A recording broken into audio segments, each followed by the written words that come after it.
Thank you. I'm Jill Edinburgh and I'm Chief Executive at North Hampshire Enterprise, and I'm delighted to welcome you here this morning. North Hampshire Enterprise is the BCC chamber for the North Hampshire area, and we're very pleased to say that we're seeing our membership base growing strongly. You may have seen us recently in the press and on the TV, hopefully, and we've developed a strong and committed board over the last year to 18 months. And we're delighted to be sponsoring the keynote speaker here, and we're also at the Andover Expo if you want to come and see us in March. So please join me in welcoming Ray Hammond.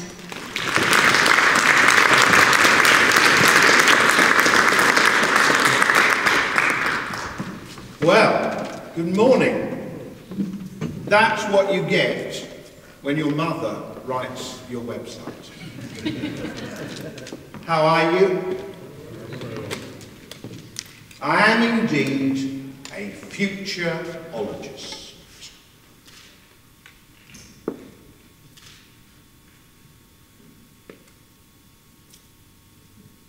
Well, you're very polite.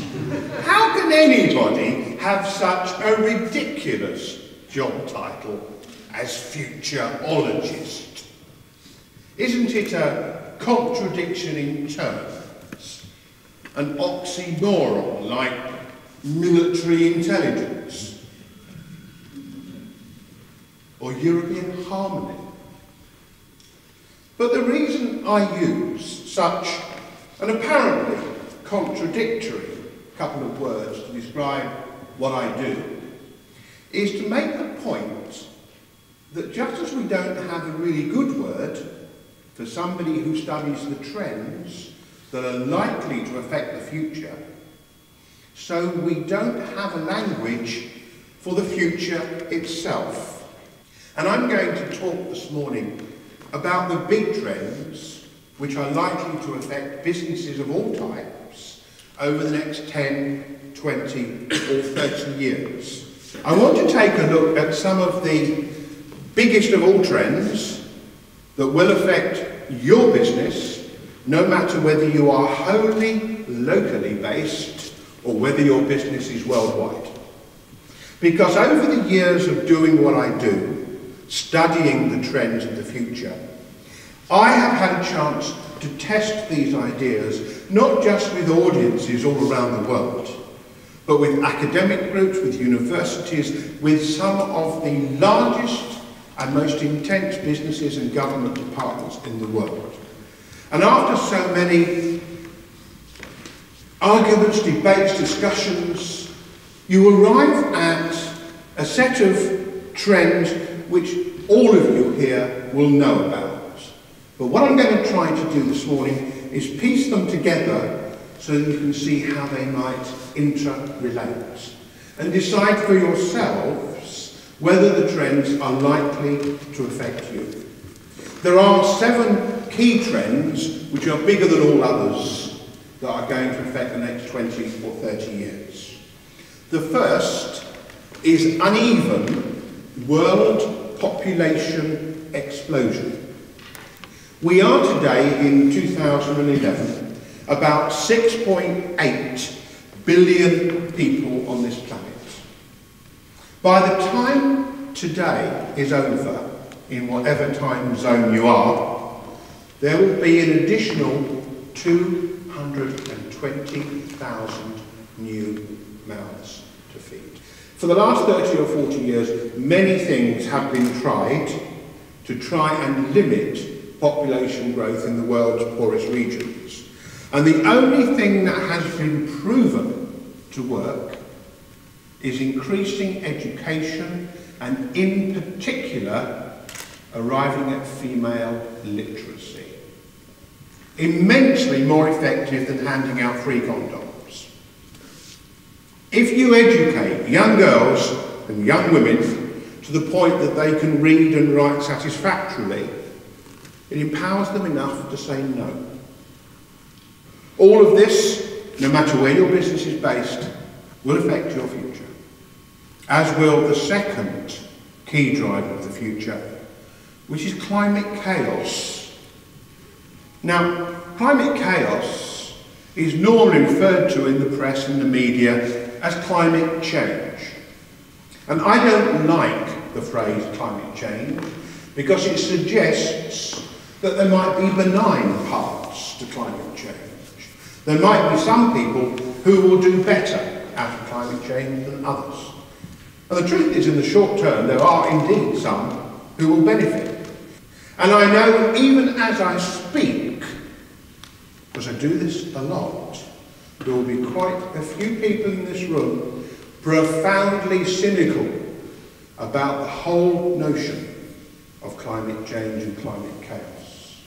Some of you will be sitting there thinking, here's another one who's bought into the hype. Here's another one of the fashionistas who are leaping on the calls of the moment when in fact we don't know really what's going on. The warming, the heating of our atmosphere today is unnatural, whatever it's caused by. Now, taking that as clear scientific fact, which I am assured by people who certainly should know that it is the case, what are we going to do about it? The effect of climate chaos, as you will all have realised, is not warmer winters, nor warmer summers.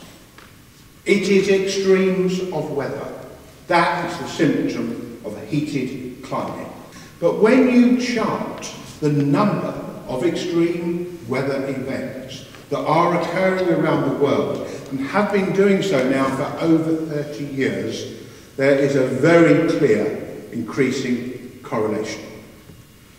So for whatever business you're in, there are two things to keep in mind. One, your own responsibility in adding to this heating through emissions, through your use of energy. And the second is planning for extreme weather.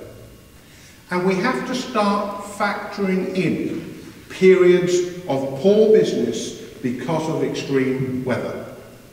We have to start bearing it in mind. But above all, we must make sure that we individually and corporately are doing as little harm as we can. There really is no other way to proceed for the future. The third key factor, trend that is going to shape your future, and you already know more about this than you want to know, is the ongoing energy crisis. We have over the next 30 years to undertake the enormously difficult task of switching from the use of fossil fuels to the use of renewable energy. And we're going to have to include nuclear power generation in that mix. There is no choice. I have nothing against nuclear power generation in a moral sense or an ethical sense. My objection until very recently, until the last 2 or 3 years, has been that nobody can really tell us what a unit of nuclear power energy actually costs. So when we take a unit of nuclear power generated energy, we are giving a bill to the future. We are sending to the future part of the costs of the power that we need today. And when I was reconsidering this not long ago, I imagined going to visit my great-great-granddaughter Alice in the future, let's say about the turn of the century, about the, let's say, 2099. And I would arrive as this ghost from the past and I would say, well, Alice, congratulations, it's your 14th birthday. I hope you're having a good time. And I have a question for you, Alice. 50, 60, 70, 80 years ago, we had a choice. And the choice was between heating the atmosphere so that your weather was wholly unstable, or giving you a bill, Alice, that you're going to have to start to pay with everybody else the rest of your life. And I hope she would say, well, great-great-great-granddaddy, I think it's better we pay because we are able to live in a reasonable degree of comfort. So reluctantly, I have come to embrace nuclear power generation. Because all of my calculations and the calculations of those who are involved in energy policy in this country and internationally tell me that we won't get to a cleaner energy future without nuclear power. The fourth key driver of the future is summed up in one word, but it's a very provocative word. It's a word that, when I'm speaking to some audiences, as I say it, I get ready to duck. In other audiences, I can shout out the word and expect people to go, yes! And the word for the fourth key driver of the future is globalisation.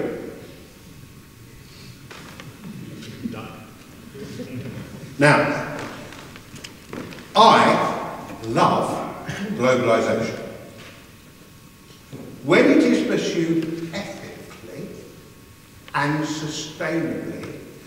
Two non-removable caveats, ethically and sustainably. I am certain that globalisation is the greatest force for good that exists on this planet.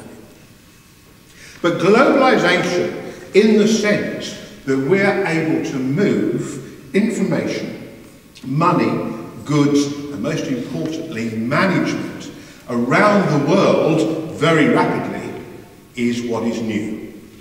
And globalisation in the modern understanding of the term is no more than 16 or 17 years old. I believe globalisation, when done properly, is the greatest force for good there is. The fifth key driver of the future, for most of us, is more likely to be personal rather than business. But for some of you, if you are in healthcare, if you are in the pharmaceutical industry, anything related to health, it very much is your business. And that is the multiple revolutions now occurring in medical science. I stand here as one of the few people who've had my entire genome decoded. So a few months ago, I got a pretend sheet of paper. I mean, I had nothing on the paper, is what I mean, a paper of my own. I went in and I said, Richard, I am your worst nightmare. I have got my entire genome decoded, and I'm now expecting you to treat me. He thought, well, we laughed, but he was fascinated, because I was his first patient ever to arrive with my genome decoded. My genome, of course, actually sat on a web server, and when I gave him the password, he could access the DNA information. That's the first revolution in medicine that's going to change everything. The second, of course, is stem cell medicine. Because in 20 or 30 years, organs will be grown on demand from your own stem cells to replace your skin, to replace your liver, to replace your lungs, to replace your eyes, the lot. And the third is nanoscale medicine. We haven't quite got to full nanotechnology yet, but just by delivering today's drugs with a nanoscale coating, we can deliver them to where they are supposed to be effective in the body rather than to the general tissues.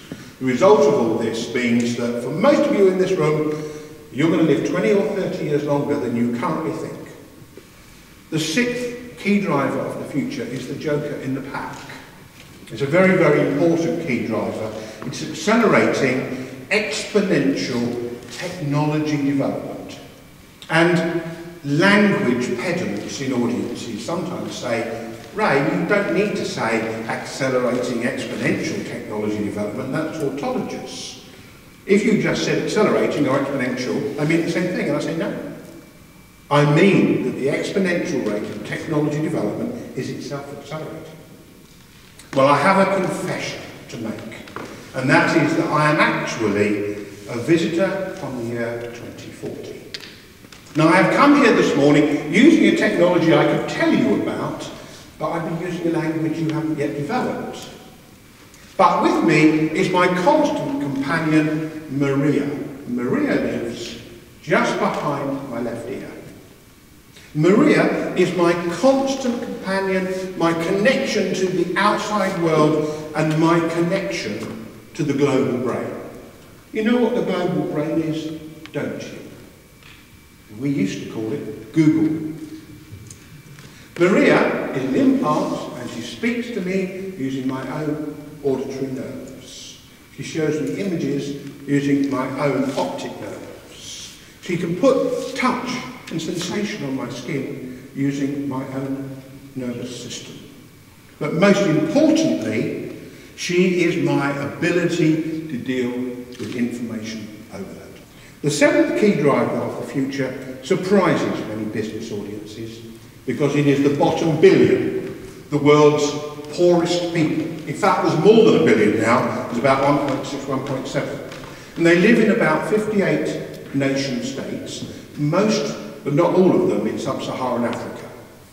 These are states which are taking no part in globalisation. These are states which have no place on the global stage. Nearly all in Africa, but not all of them. Think of North Korea, think of Burma, think of Haiti. There are countries elsewhere in the world that are not part of our globalising operation. The Africans have a profound saying. If you do not integrate a boy into the village, he will return as a man and burn the village down. We, through our political leaders, through our votes, have to help the world's poorest people. Not just because we should help them, which of course we should, but because it is our own interest to do so. Over the next 30 or 40 years, if we do not help them join global development, they have the power to come and get us. So I shall merely say that Shakespeare understood that we are more than just what we see biologically. He understood that part of our life is what today we would call virtual. And many of us are living semi-virtual lives. In The Tempest, his last play before he retired, he wrote a part for himself, the part of Prospero the Wizard, so he could walk out and say to his audiences goodbye. He could say, "We are such stuff as dreams are made of, and our little lives are bounded by a sleep." Thank you very much. Thank you.